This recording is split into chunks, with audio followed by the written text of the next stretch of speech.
Today. நீங்க தொடர்ந்து ஓட போறீங்க. உங்க ஓட்டம் ஜெயமாய் முடியும். விசுவாசத்தை துவக்கினவரும் முடிக்கிறவராக இருக்க கிறிஸ்துவை நோக்கி நான் ஜெயமாக ஓடுவேன். You are seated in the heavenly places. உயர் ஸ்தலங்கள் அமர வைக்கப்பட்டவர்கள் நீங்கள். சோர்ந்து போகாதே, கலங்கி நிற்காதே, உடைஞ்சு போயிராத. அவர் முக பிரகாசத்தின் கீழ் வா.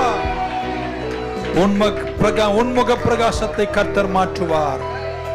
நீ கவலைப்பட்ட எல்லா விஷயமும் சீக்கிரம் ஜெயமா முடியும். When you are under attack, get some water. That is what David is saying. One last time கரங்களை உயர்த்தி, என் தஞ்சமே நீ, என் அடைக்கலம் நீ, என் கோட்டையும் நீ, என்றும் காப்பி.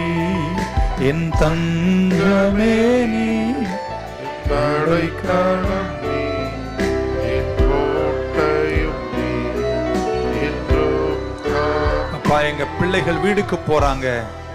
இப்படிப்பட்ட சந்தர்ப்பங்களை சத்துரு துரத்தி தாக்கும் போது திருப்பி அடிக்க வசனம், வார்த்தை, ஆராதனை, ஜெபம் என்ற விசுவாச ஆயுதத்தை எடுத்து உங்க சமூகத்தில் உங்க முக பிரகாசத்தின் கீழ் வெற்றி பெற கிருபை தாங்க என்று வேண்டி ஜெபிக்கின்றோம்.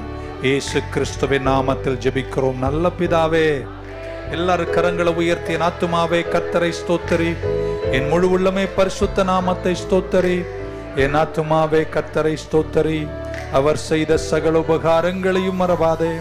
கர்த்தராகிய இயேசு கிறிஸ்துவின் கிருபை, பிதாவாகிய தேவனுடைய அன்பு, பரிசுத்த ஆவியானுடைய ஐக்கியம் நம் அனைவரோடும் இன்றும் என்றும் சதா காலங்களிலும் நிலைத்தே இருப்பதாக.